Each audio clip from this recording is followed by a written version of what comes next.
Tonight, moving sand from one end of the beach to the other when maintenance dredging will get underway at Laguna Reserve Beach.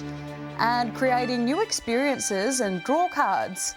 How Broken Hill businesses can have their share of a major tourism funding boost. From our 7 Spencer Gulf Studios, your nightly news with Madeline Kerr begins now. Good evening, thanks for joining us. Port Lincoln residents are fighting to preserve Laguna Reserve Beach after sand drifted to one end, leaving the other end exposed with rocks and stones. Now, council is set to undergo a number of dredging works in the hope of fixing the beach in time for summer. One of the township's most beloved beaches has been left high and dry, with rocks and stones protruding through the little sand that remains. Residents are calling for action before it gets worse. That sand shifting now has dragged all that, and now we've got exposed beach of rock and stones. And it's coming up to Christmas time, and there's a lot of residents and a lot of people in the town that use the beach, and it's in very, very poor condition. Council was scheduled to commence dredging works last week, but things have been put on hold. However, governing approvals and contractors are ready to get going, penciling in work to begin as early as this week. Yeah, so dredging works will happen over the next fortnight here in Port Lincoln. So we've got works happening this week down at Axel Stenros. There'll be 4 or 5 days worth of works activities, and that same contractor will then move out to Laguna Beach and conduct the works out there. Maintenance works used to be undertaken biannually, but that hasn't been the case over the past 6 years. Now, residents' pontoons are starting to become beached. So the pontoons over the back of us there now sit on the ground at low tide. I mean, today's not a bad day, there's decent water, but it's now causing damage to those. It's just not being addressed in a timely manner. And money for the dredging was in this year's budget, but approvals weren't given the go-ahead. The dredging budget allocation's been in the budget for 2 years now. Last year we couldn't obtain the approvals and we couldn't obtain the contractor availability to get the works done. That's why the work's happening now. The dredging aims to move the silt and sand build-up, restoring the beach. But residents are calling for less talking and more action. This has been promised, and I guess 2 or 3 weeks ago we got the big announcement to council, it's all going to be done, and you turn up and there's no one here, and there's another excuse, and it's another day, and it's another date. Henry Millick, 7 Spencer Gulf News. Round 2 of the New South Wales Government's Regional Tourism Activation Fund is open, with 30 projects across the state to share in on $150 million. One Far West attraction was successful in round 1 of the fund, encouraging other Broken Hill businesses to get involved and apply. Bringing more tourists to regional New South Wales for an experience they will never forget. That's what the Regional Tourism Activation Fund is all about. Well, it's pretty exciting because we've now announced round 2 of our Regional Tourism Activation Fund, and this is seeing another $150 million being rolled out in regional and rural New South Wales, and this is going to support another 30 projects. Regional towns and cities have some of the best attractions in Australia. Deputy Premier and Minister for Regional New South Wales, Paul Toole, wants to see more tourists head to the regions. Now, this is going to ensure that we get more visitors into the regions, and we've got so many iconic attractions that we want to bring people to see.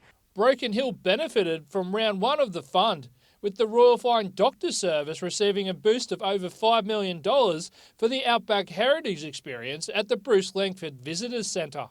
This is about bringing people into regional New South Wales, getting more heads on beds, getting people to eat out at our cafes and our restaurants, helping to drive tourism dollars in our local communities. The fund is set to not only drive tourism, but will also drive employment by creating more jobs. This is going to create more jobs, it's going to create more opportunities, and it's very exciting to see the difference that this fund is going to make. For more information on the Regional Tourism Activation Fund and to inquire about applications for round 3, visit the New South Wales Government website /RTA Fund. Joshua Mercer, 7 Spencer Gulf News. Students from Port Augusta's Caritas College have wowed teachers, parents and locals with the launch of their end-of-year art exhibition. A variety of art styles, messages and going against gender norms drew rave reviews from visitors. A gala event at the Platform Gallery. Senior students from Caritas College proudly displayed their art collection of 2022. The months of effort, design and challenges paying off as their work was marvelled at by visitors and praised by the school.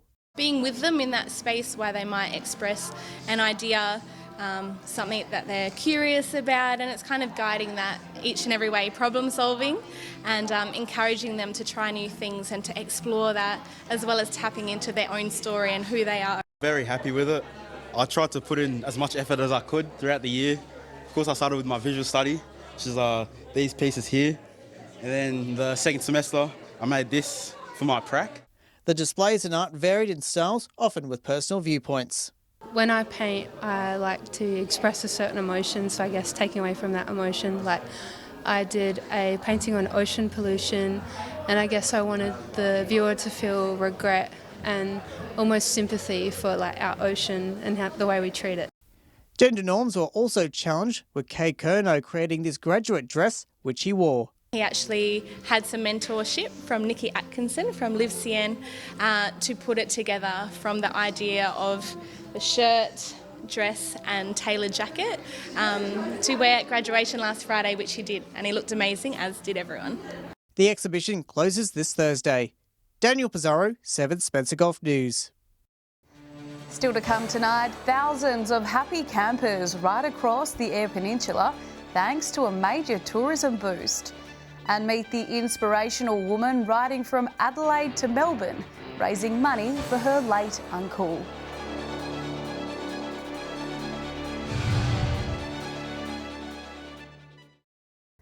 Welcome back. The Eyes on Air project is continuing to improve camping experiences for visitors, with a number of bookings made months in advance ahead of the busy summer period. The project aims to create sustainable tourism by developing campgrounds and limiting the impacts made on the environment. Happy campers on the EP. The Eyes on Air project is continuing to improve a dozen different campgrounds from Point Gibbon to Walker's Rock.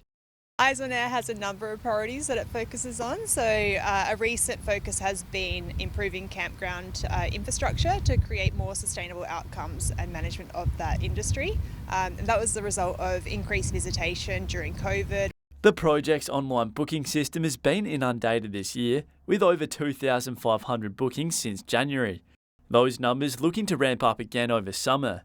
And what we found is that visitors are well used to booking online now. It does give them a lot better, sense of confidence moving into their holiday plans that they will have a campground waiting for them.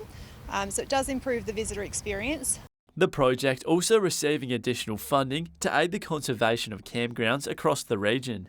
Landscapes SA have also obtained funding now, so that's going to roll out over the next 2 or 3 years with additional campgrounds coming on board, working in partnership with other councils. If you are looking for a camping getaway this summer, you can visit airpeninsula.com and book now. I think that we'll definitely be seeing a busy summer again, but we do hope that this system will create a more controlled and enjoyable experience for everyone and for the environment. Henry Millick, 7 Spencer Gulf News. From a young age, Port Broughton local Ella Fleming has always wanted to recreate a bike ride her uncle did before his battle with motor neuron disease. Through the support of the community, Ella's dream will become a reality early next year. Ella's uncle lived in Port Broughton, where he was a much-loved member of the community. My uncle Phil, so my mum's brother, many years ago was diagnosed with motor neuron and succumbed to the disease, which was just a huge impact on me and my family and the community as a whole. From a young age, Ella has been inspired by her uncle's spontaneous ride to Melbourne, which he wrote about in detail for his grandchildren. In the middle of summer, on a steel bike with like a backpack and a pair of football shorts, and they rode off to Melbourne. Thankfully, Ella is much more prepared than her uncle Phil, and can't believe the support she has received from the cycling and Port Broughton communities. All these wonderful tips and tricks, which makes me think that this is actually achievable. So it was about 12 months ago that I sort of started up my Instagram page, started up a fundraising page. You can support Ella on her journey by visiting her My Cause page, where she is raising funds for motor neuron disease. At the time of this report, Ella has raised over $4,100 for MND research. You just don't know how much this impacts small communities, and if this is something that I can do, like, why not? Annabelle Francis, 7 Spencer Golf News. Stay with us after the break. Our reporter Annabelle Francis speaks with Country Arts SA CEO about what's in store for 2023. And after several years off due to COVID, Broken Hill's Christmas pageant returns this weekend.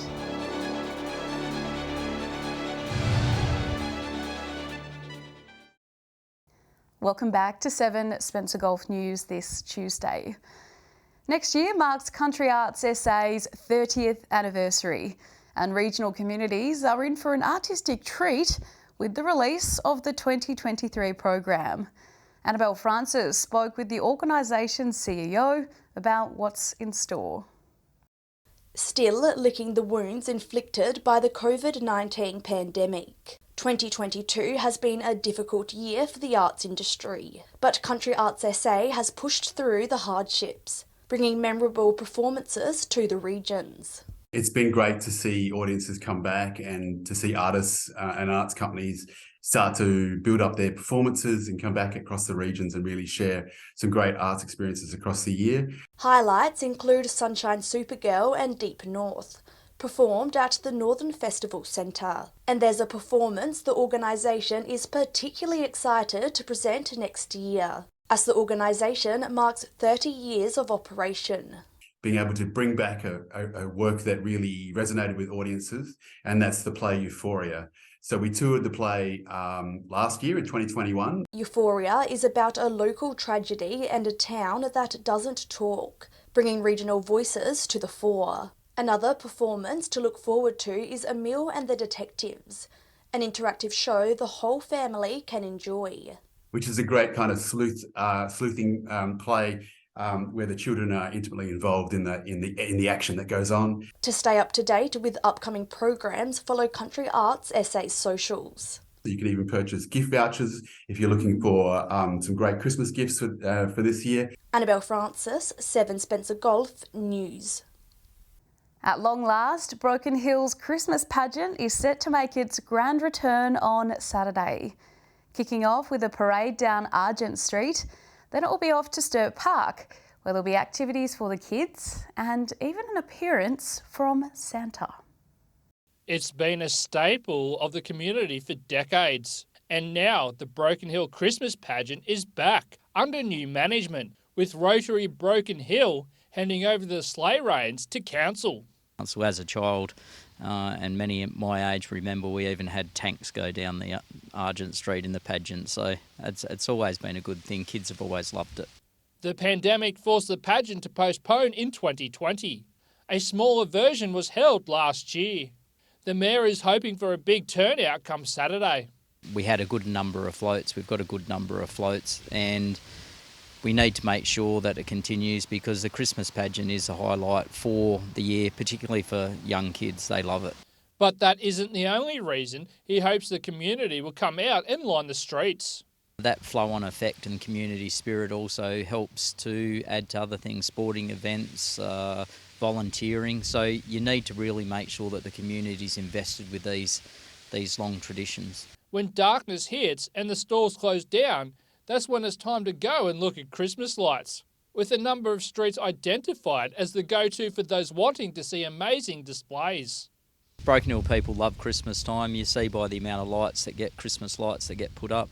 You drive around Christmas Day, you'll see kids are out playing, using their Christmas toys. Everyone loves Christmas in Broken Hill. Joshua Mercer, 7 Spencer Golf News. Stay with us after the break. We have our weekly sport wrap. And we also check in with our reporters on the final week of November. And 2 sleeps till summer, we'll have the weather details with Alex Sykes.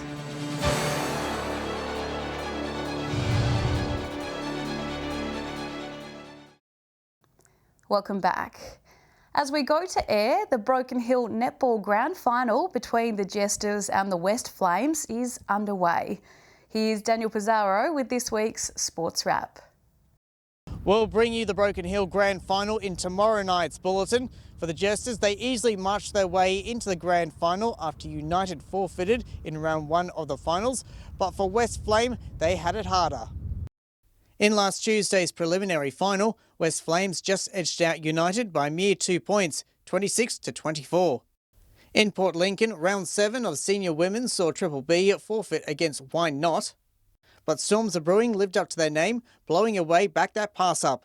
Sweaty Betty's down fully pumped by 5 points, and the Lincoln ladies shot down the Shooting Stars by 12 points. The Golden Girls had the bye.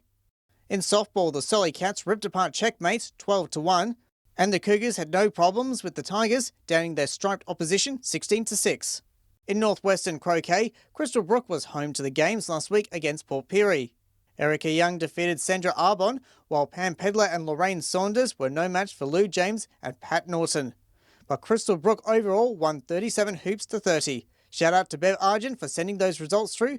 Let's ratchet things up with a racket, and Port Lincoln Boat Supplies easily defeated Yumba Aquaculture 9 sets 80 games to 7 sets 57 games. And Sports Power Superstore gained superpowers with their 13 sets 90 games over Port Lincoln Dental's 3 sets 61 games. And in Port Augusta basketball, round 6 last week in A-grade men saw the Titans just defeat the Wildcats by 1 point. The Eagles did better, downing the Cobras by 5 points.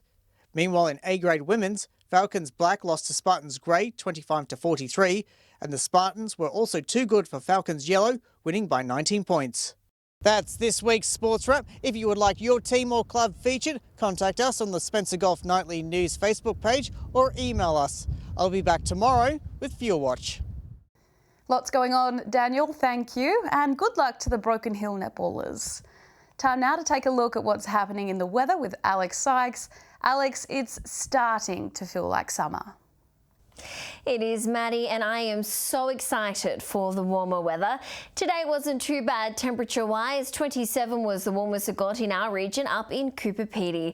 Elsewhere, partly cloudy conditions around Port Lincoln today, 20 degrees. Broken Hill reached 24 around 2:40, and Woodner was a warm 26 degrees. Looking more broadly at today's weather map now, 19 was the coolest temp recorded on our map today, 19 in Adelaide, 21 in Kadina, 22 in Whyalla, Port Pirie mostly sunny, and 23. Taking a look at the satellite image now, a high pressure system south the Bight will move slowly eastward this week to be centred over the Tasman Sea on Friday. A northerly airstream will become established over the state later in the week out of a low pressure trough moving into the west of South Australia on Sunday. Moving on to tomorrow's weather outlook now, and we'll start with the Gulf waters. Southeasterly winds 10 to 15 knots. Seas below a metre increasing up to 2 metres, and south to southwesterly swell between 1 and 2 metres.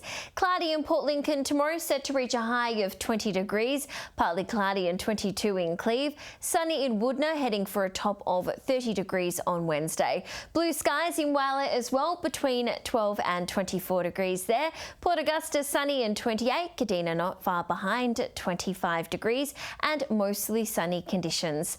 Port Pirie will be sunny and 26, Clare heading for a top of 23 degrees. Broken Hill will be sunny as well. A top temperature will be around the 27 degrees mark. Taking a look further through the week now, starting with Thursday, December 1st, the first day of summer. And wouldn't you know it, sunny just about everywhere. Port Lincoln will see some cloud coverage and a top of 21, 31 in Port Augusta, 32 in Woodner, and Broken Hill sunny and 28. Moving on to Friday's outlook now, and Port Lincoln got the summer memo, heading for a maximum of 25 and sunny. Sunny tops of 30 in Whyalla, Kadina and Broken Hill, 32 in Port Pirie, 25 on the way for Woodner and Cooper Pedy. And finally, taking a quick look at how Saturday is looking, and it's happening. We have a 40-degree forecast. Woodner heading for a whopping 40 degrees on Saturday. If it does get that hot, it'll be the first day above 40 degrees since January 10th. Elsewhere, 37 in Port Augusta and Cooper Pedy, 34 in Whyalla and Kadina, 33 in Adelaide and Broken Hill. And that's all the weather from me for tonight. I'll see you soon with an update. It's back to you, Maddie. Thanks for that, Alex. And just before we go, time now to take a look at how our reporters' Movember efforts are going. This is the fourth and final check-in with Henry, Eddie and Daniel. Their mows are looking positively out of place, but nonetheless fantastic. Each running their own fundraisers, but together they have raised over $2,500 for Movember. And Movember is a charity event raising money for men's health issues. There is still time to donate to our reporters. Head to our Facebook page and look for the pinned post about Movember. A big thank you to everyone who has already donated, and well done, team. And that's all the local news this Tuesday. I'm Madeline Kerr. From all of us here, thanks for joining us. I'll have updates a little later, but until then, enjoy your evening. And just a quick reminder, you can watch back our entire bulletin on YouTube by searching 7 Spencer Golf News. That's all from me. I'll see you tomorrow. Good night.